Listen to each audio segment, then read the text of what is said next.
The Nissan Patrol is an old four-wheel drive, over 10 years old in fact, and that is ancient in car terms. But this one, this LandCruiser 300 series, that's only a couple of years old. So you would assume that in just about every respect, that is the better four-wheel drive, but you would be wrong. And when you dig into the details here, you get some surprises in terms of strengths and weaknesses between these two big four-wheel drives. And in this in-depth comparison, I want to run you through everything you need to know about these two big burly off-roaders. Firstly, we're in town and we're looking at family practicality, but then we are also out in the bush to do some off-roading. We're going to put these two through their paces on some specific challenges to see which one has the upper hand off-road. Let's get stuck into it.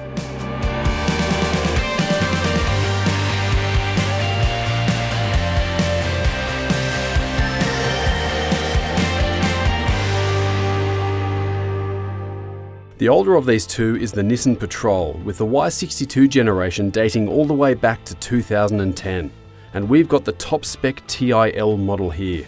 It's priced from $97,600 plus on roads, and this puts the Nissan Patrol at a real advantage over its arch nemesis.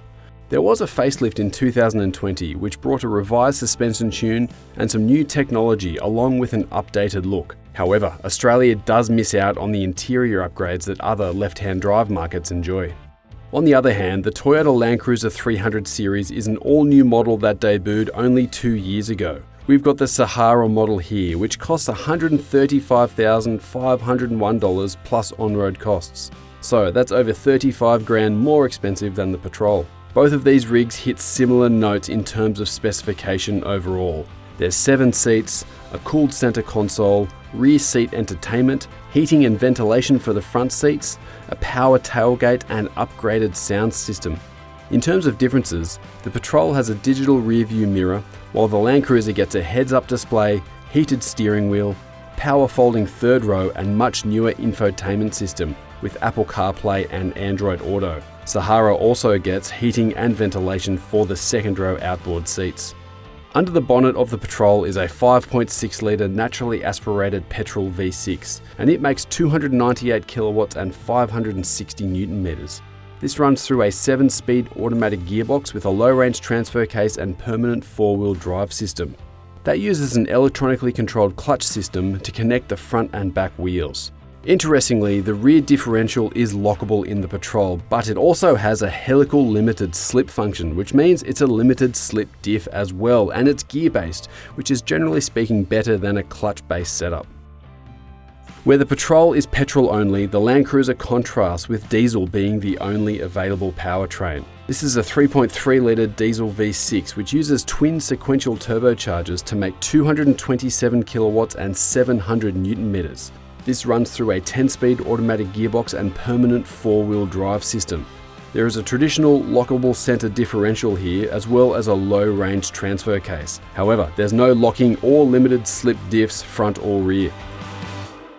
Beige coloured interiors in a family four-wheel drive. You either won't mind the idea of it or you will absolutely hate the idea, especially when the carpets are beige coloured as well. Have fun trying to keep those clean and nice looking if you're going to be using this thing as it's intended. But the overall interior of this 300 series LandCruiser, it's an interesting mix because it feels kind of familiar in terms of comparing it to the old 200 series LandCruiser, but at the same time, it's modernized and it's updated and it's got a lot of nice features going on.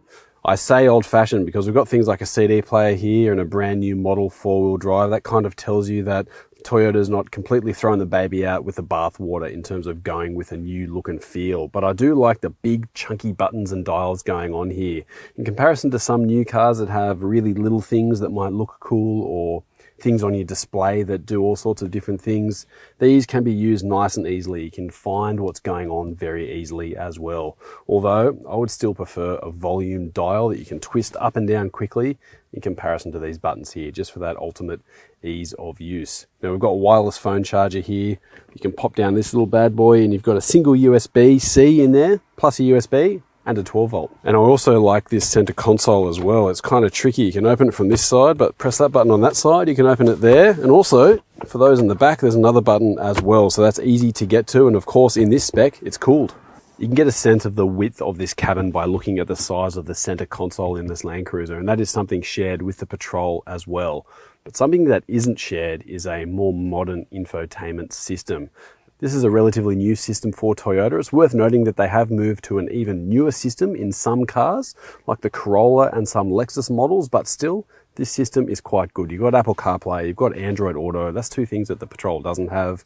Then there's also things like navigation, there's digital radio, and an operating system that is just a little bit better. It's nicer and easy to use, and the loading times are faster as well. That advantage continues here with the digital cluster in front of the driver. You've got an old-fashioned tacho and a speedo there in front, but the cluster in the middle here, you'd call it a trip computer, I suppose, but it's bigger and it's much more functional as well for the user. You've got oil temperature there, always great to keep an eye on when you're working this vehicle hard, as well as water temperature, of course, and a classic LandCruiser staple, which I love to see, and that's a battery voltmeter right in front there, so you can really see what's going on. That's really useful if you're going off the beaten track a little bit into remote areas. But on top of that, you've got some other useful stuff there for driving, things like driver assistance, fuel economy, and a few other things as well, which will come in handy for daily usage. But overall, this LandCruiser feels, well, classic Toyota LandCruiser stuff. It's solid, it feels really nice in terms of build quality, and it's also a little bit old-fashioned and easy to approach, I suppose. And I think for people buying this LandCruiser, that is exactly what they want. Come with me on a journey back in time in this Nissan Patrol. This is a super antiquated interior we have here. The Patrol was launched back in 2010, and we haven't had any big updates to this car for Australia in that time in terms of the interior. Other markets did, left-hand drive markets, but our right-hand drive market, it's a bit smaller, so they didn't worry about us. And well, have a look at it. This is super old-fashioned. I think back in 2010, this is probably starting to look a bit old hat back then for Australian tastes. We've got acres of this wood going on here. We've got this pinched leather in the doors, and the infotainment and all that sort of thing is quite old. But what this does trade in quite well is comfort and space. Like I mentioned in the LandCruiser, look at the length of this center console here. It's huge. This feels almost more like a large American truck, like a Ford F-150 or something like that in terms of space. And we've got heated seats, we've got cooled seats, we've got a lot of features and that sort of thing going on. Like the LandCruiser, we've got a cooled center console, but one nice touch, similar to the LandCruiser, is a button at the back too, so those in the back can grab a cold drink or a sandwich or something like that. But the feeling of age does start to creep in quite noticeably when you start to interact with the switchgear. All of these buttons, they just feel old. They don't feel particularly premium like they do in the LandCruiser, not as solid, I suppose.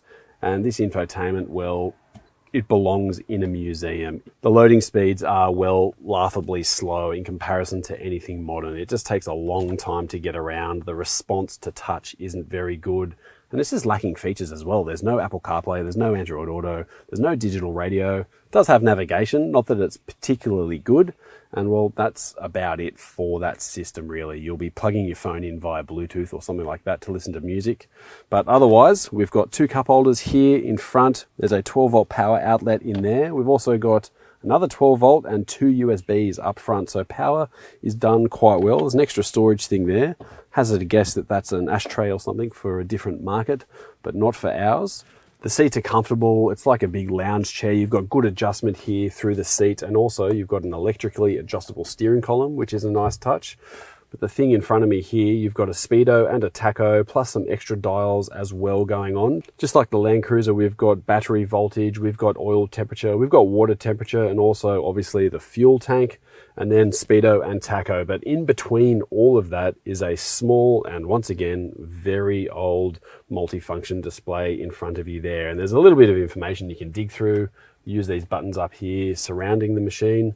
But let's be honest, it just feels really, really old for a car that is in 2023 worth around $100,000. I just don't think that's good enough.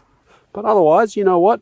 It's not too bad if you're willing to put up with the fact that this is just really, really old.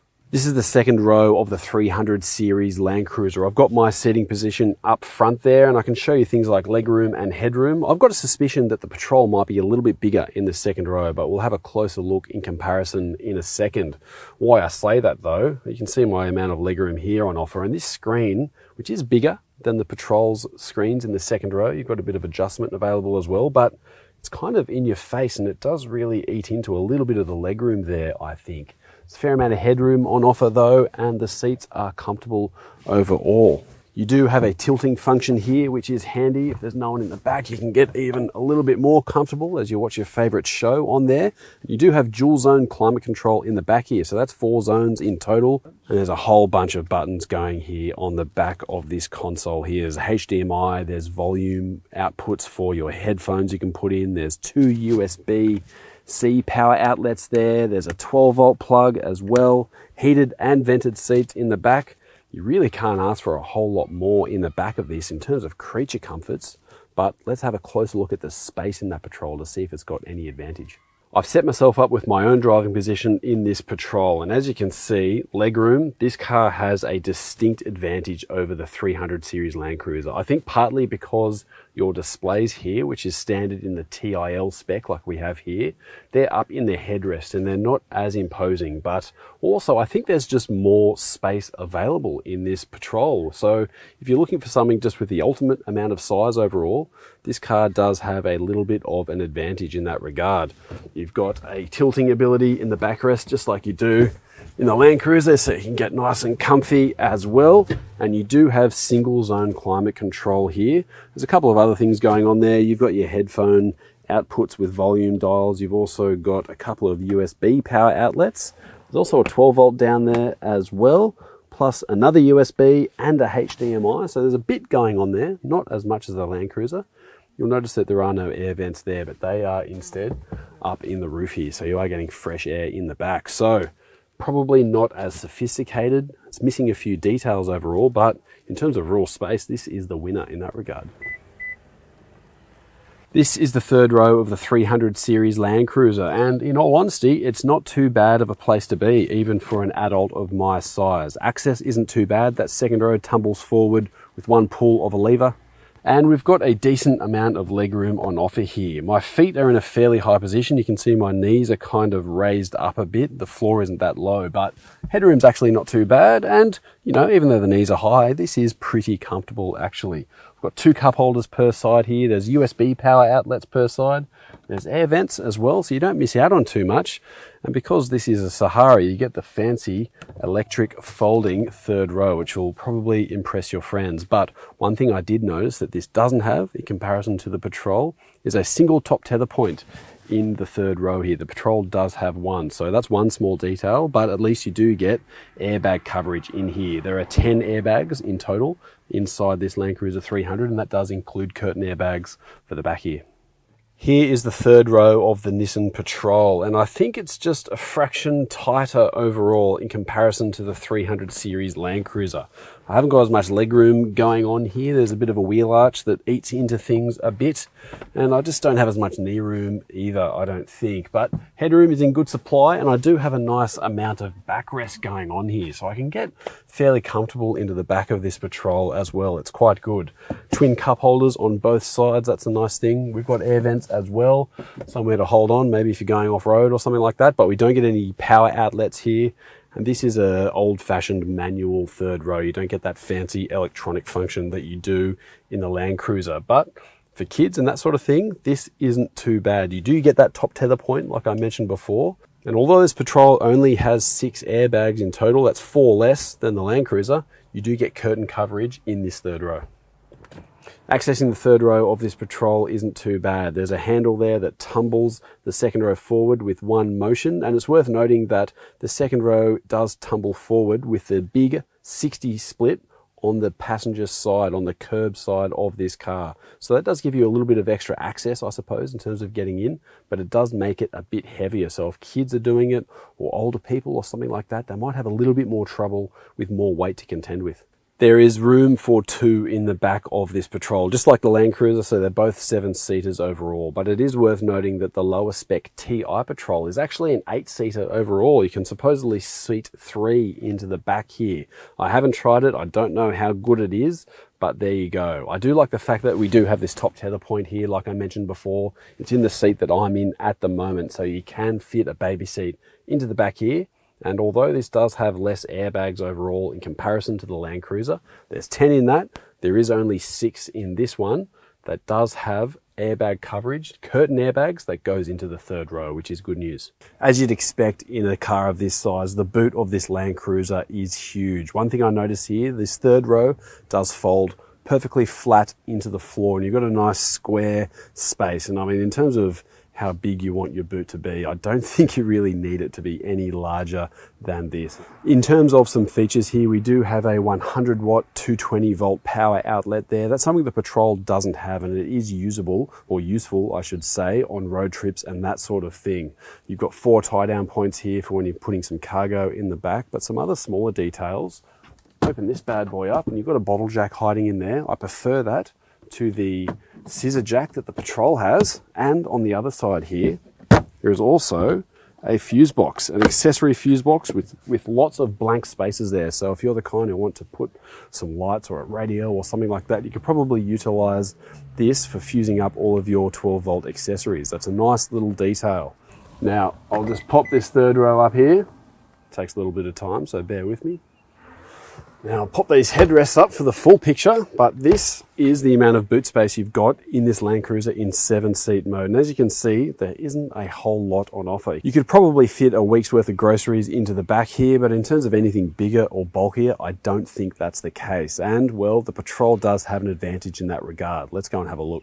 All right, comparison time. What is the boot of the Patrol like? The first thing I notice here with this setup in 5-seat mode is that the boot doesn't fold completely flat in terms of that third row going into the floor. So you do have a little bit of an angle there to contend with, and it maybe isn't as big as the LandCruiser because of that, but let's be honest, it's huge. If you need a boot that's larger than this, go buy a van, I suppose, because this is a really, really large boot overall. But let's have a look in 7-seat mode. That third row is definitely a bit harder to implement in this Patrol because it's not electric, and you do kind of have to really reach in there to get access to pulling this third row up. But once you do have it done, look at the amount of boot space you got here. It's absolutely bigger than the LandCruiser overall. We've got a test case here that fitted into this, no worries, and it didn't fit into the LandCruiser. So that is a fairly conclusive win for this Patrol. And I think if you want to use the third row all of the time, this does start to have a really distinct advantage now. While this new LandCruiser might look and feel like the old one mostly, the driving experience is a bit different. Toyota has changed the recipe, I suppose, in terms of handling and steering feel and that sort of thing with this new 300 series LandCruiser. And for me, one of the biggest things is the steering. This is a much more direct and responsive steering feel in comparison to the old LandCruiser, as well as the Y62 Patrol. It gives the car a little bit more of a car-like feeling, I guess, and it's nicely weighted. It feels like you're communicating a little bit more with the car and what's going on underneath you, and you've got a bit more control through corners and that sort of thing. The suspension setup is mostly the same with this new 300 series LandCruiser. You've got a live axle at the rear with coil springs and independent suspension up front.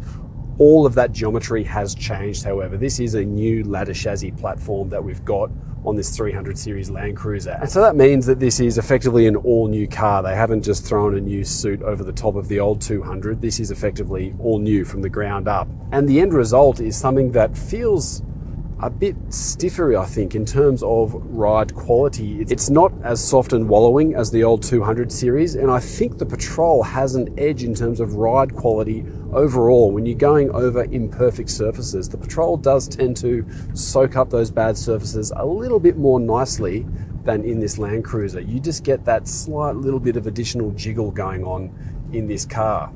The trade-off, though, is a better sense of control in terms of body control and in terms of just driving the car through corners and that sort of thing. This doesn't feel as big and as boisterous and as wallowy as the Patrol to drive around. It's not as big overall, but I think the experience is a little bit more than just the dimensions as well. This car is engineered just to feel a little bit more approachable, I suppose, in the driving experience. It's dropped a couple of cylinders, it's replaced a V8, and although it's smaller in capacity overall, we've got more power and torque available here. In comparison to the Patrol, we've got about 70 less kilowatts overall, but we do have more torque. There is 700 Newton meters available in this LandCruiser, and because of that hot V formation that they've got with small turbos and big turbos under the bonnet, that torque is available at a nice low RPM, and you can really feel that when you're driving this car. It's happy, really happy in fact, just to plod along at around 1500 RPM. And even when you squeeze the throttle slightly, it's got some nice acceleration there. It doesn't feel like a smaller diesel V6. This feels just as flexible and just as muscular, or even a bit more than the old V8 it replaced. And I think it's quite an interesting match to that Nissan Patrol in terms of it having a big petrol-powered V8. It definitely hasn't got that same top-end revving experience of the Patrol, but this LandCruiser does have the edge in terms of low-down torque and just feeling like it can plod along quite nicely. This does have the advantage in terms of gear ratios as well. This has a 10-speed over the 7 speeds in the Patrol. You probably don't need 10 speeds, to be honest with you. I think that's more a case of Toyota looking to reduce fuel consumption as much as possible by having all of these ratios lined up. You're not going to use all of them all of the time, but this 10-speed does shift pretty well. It's fairly smooth. I don't have any issues there. And of course, this diesel does have a great benefit of economy in comparison to that Nissan Patrol. Overall, so far, we've been averaging about 10.3, 10.5 litres per 100 Ks in this LandCruiser. That includes a lot of highway driving, so that's a fair indicative number in terms of that. But if you do more town driving, expect that number to creep up, maybe to 12 or 13 litres per 100 Ks. But in any case, it's definitely going to use less fuel than the Patrol. Of course, though, you are paying a lot more for this car initially, so keep that factor included in your calculations. Toyota told us when they were developing this 300 series LandCruiser, customers told them that they didn't want the car to be any bigger overall. And I think that's because a lot of people at the end of the day use this thing around town. It's not just for farmers and four-wheel drive tourers and desert travelers and that sort of thing. This is families. They've always wanted a LandCruiser. They need a big four-wheel drive that can fit all the family, tow something, do just about anything you need. But they don't want it to be too big because then it becomes a little bit cumbersome. And I think Toyota have been pretty smart in that regard. This new 300 series is a little bit nicer to drive around town. In terms of the handling, the ride comfort maybe isn't as good overall, but you've got more control available as well. And we really noticed that when we were driving this thing around in the suburbs. This has a slightly better turning circle. It's got that lighter steering feel, and it just feels more modern and sophisticated in comparison to that Nissan Patrol, which you will appreciate, I think, in the daily usage situation. The Nissan Patrol is a big car, and there's really no getting around that. You certainly notice that mostly when you're doing the suburban and town driving, this feels like a big lumbering beast, and because it is.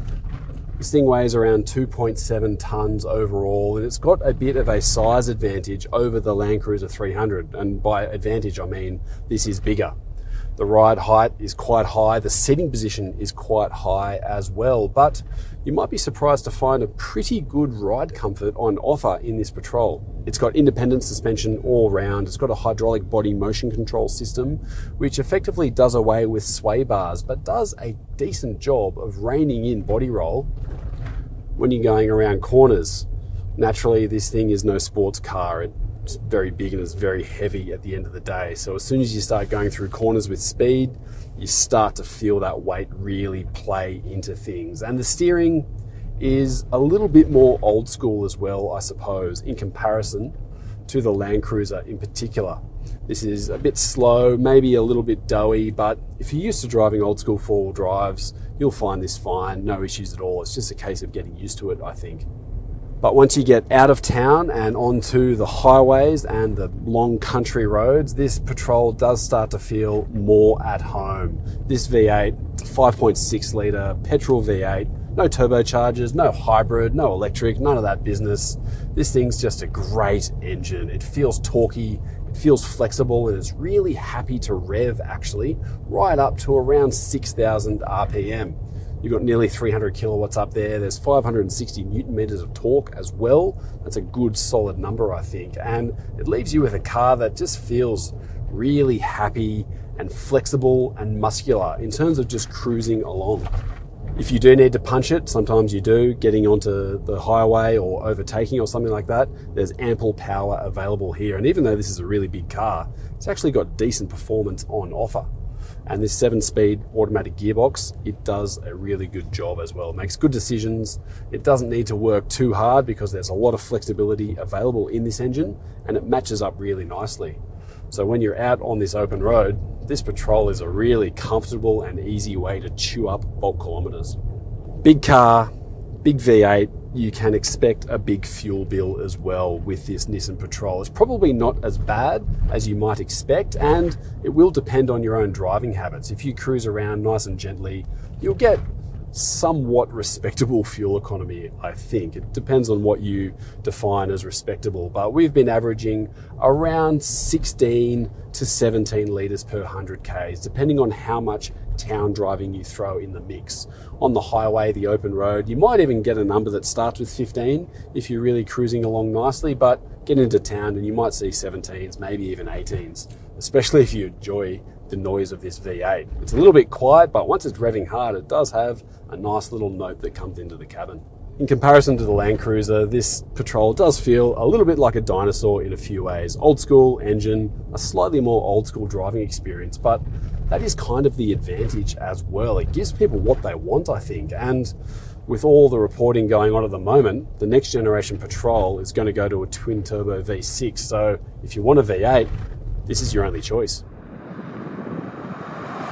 This is the 300 series LandCruiser in Sahara spec, which historically speaking has been a really popular spec level for the LandCruiser. There's a Sahara ZX, which adds a bit more of a body kit, which means it's not as good off-road. And there's also the GR Sport model, which is better off-road, but also much more expensive. So if you want all the fruit, your budget doesn't extend that far, maybe this Sahara is the pick for you. Now, one thing to talk about with this 300 series, in terms of the old 200, is that the dimensions are almost exactly the same overall in terms of wheelbase, in terms of length, width and height and all of that sort of thing. It's not the same car though. This is a new platform, and Toyota have done a lot of work in attempting to keep the weight down on this car as much as possible. So there's aluminium used in a lot of the panels on the outside here. This new platform tries to save weight where it can, and it actually gives it a 200 kilo advantage over that big Nissan Patrol. So that could be a real advantage when you go off-road, because weight is the enemy at the end of the day. So we might see that play out when we get into that steep and tricky stuff. While the Patrol does have a big price advantage over the LandCruiser, it's also got a size advantage. And by that, I mean this is bigger. You're just over 5.1 meters long, this car. It's also slightly wider and slightly taller than the 300 series LandCruiser. And it sits on a wheelbase that is, I wouldn't say significantly longer, but I would say noticeably longer. If you're going to go off-road, this TIL spec, well, this is the one with all the fruit, but you do get this more fancy looking front bumper, which doesn't bode well, or as well, I should say, in terms of off-roading in comparison to the TI. But what I do like is the size of these tires. Although this is top spec, this is an 18-inch wheel, which is fairly pragmatic, I think, for off-road usage, and it is a taller tire overall in comparison to that LandCruiser. So even though you've got a longer wheelbase, that approach angle and the ramp over angle in particular isn't too bad overall. And the other thing that's worth pointing out with this car in comparison to that LandCruiser is its independent suspension front and back. Generally speaking, that's not regarded as the best way to go for an off-roader, but this Patrol does have a few tricks up its sleeve, and because of it not having those live axles underneath the car, it's actually got more underbody ground clearance, and it's got more clearance if you read the spec sheet in comparison to that LandCruiser. Is it going to be better off-road though? Well, there's only one way to find out, and that's by actually driving it. Because of the front bumper designs of these two vehicles, the LandCruiser 300 series Sahara has an approach angle advantage over the Patrol TIL. However, it's worth noting that a GR Sport LandCruiser and a Patrol TI both offer better approach angles respectively. The LandCruiser has a clear weight advantage, but the Patrol claws back some ground with an advantage in terms of ground clearance, and that's thanks to the taller tyres and independent suspension all round. No live axles in this Patrol, but we don't have any sway bars either because of that hydraulic body motion control system. But what I do like about this vehicle is that you do have a locking rear differential, something that the LandCruiser 300 series doesn't have. You've also got a really high seating position here, so you can see what's going on quite well. And just jumping between these two cars, I'll say this car has the advantage in terms of visibility off-road, but it is a big vehicle, so you need to keep an eye on things. And it's definitely not the most nimble thing off-road.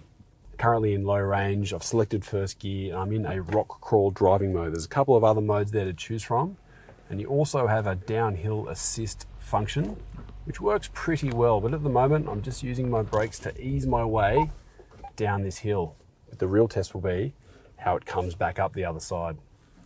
I mentioned visibility before, but this Patrol does have a 360-degree camera. It's not as sophisticated, nor is it as nice as the LandCruiser's one, but it's still nice to have, just to help with your wheel placement a little bit off-road. Now we're coming up to these challenging bits here, and I can hear that traction control starting to work already. This is a heavy vehicle, so it will be working reasonably hard to get up this hill. Let's see how we go. Dip the wheels into the ruts here.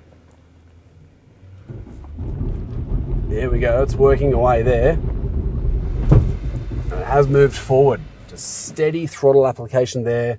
You've got so much easy torque with this V8. It's really nice to drive off-road actually at a slow crawl. Now the next little hole here. Forward again.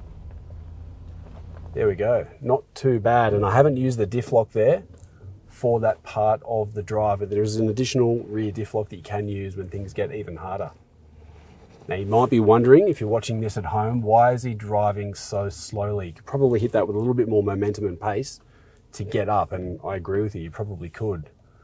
I'm here to preserve the cars, I'm here to preserve the tracks, but also I'm here to see what these cars can do by putting them to the test. If you drive slowly, you're actually putting the cars under harder conditions to move forward. They're trying harder to find traction in difficult situations. So I find it better to search for the weaknesses of a car by driving them nice and slow in tricky terrain just like this. For a big vehicle, this Patrol is bloody impressive. So although it's big and although it does feel a little bit dated in a way, the Patrol is great off-road. It's got good sense of stability, it's got great ground clearance, and you've just got a nice sense of confidence when you're driving this thing off-road, which is strange because normally the bigger the car, the harder it is to handle, but this thing does feel good. Now I'm in the LandCruiser 300 series, and the first thing I've noticed jumping in this car off-road is that visibility isn't as good as it is in the Patrol, and I think that's mostly because of the bonnet. You've got this big bulbous-shaped bonnet on this LandCruiser.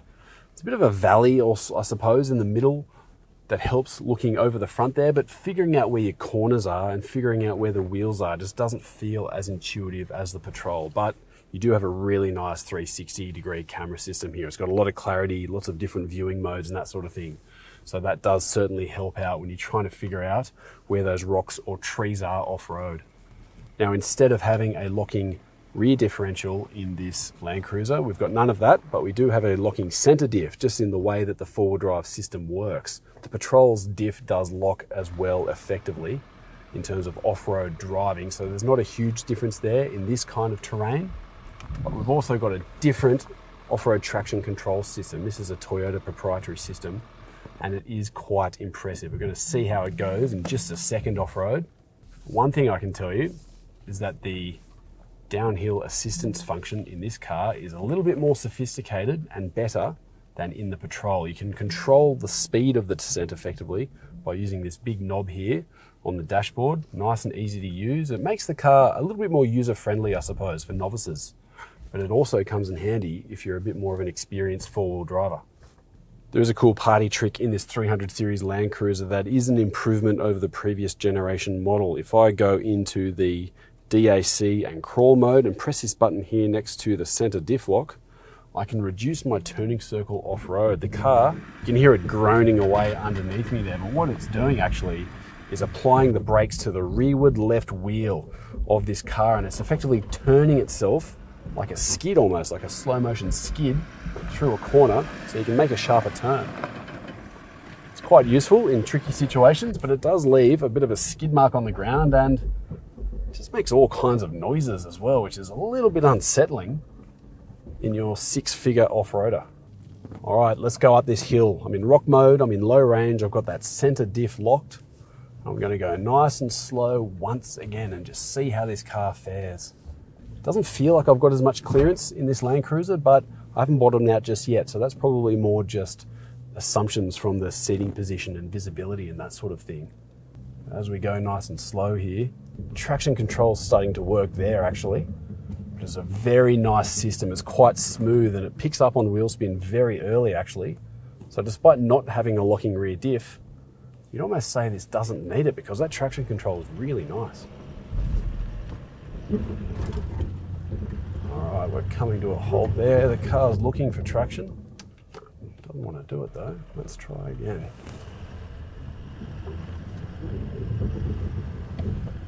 Nope. Go forward.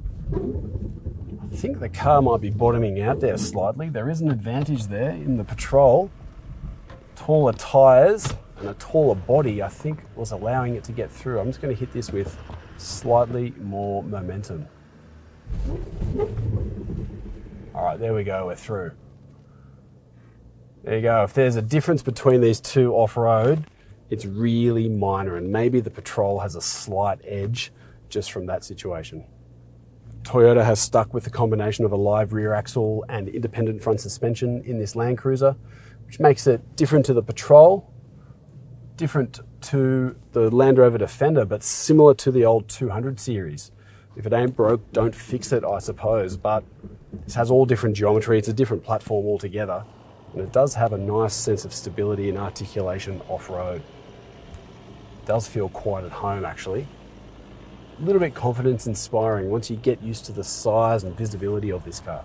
So in comparison between the LandCruiser and the Patrol off-road, to use an old sporting term, you can throw a blanket over them. It's really close. Maybe you could say that the Patrol had a slight advantage in one situation there, but the track might have changed a little bit. Maybe I chose a slightly different line. There's a few variables going on there, so it's tricky to say.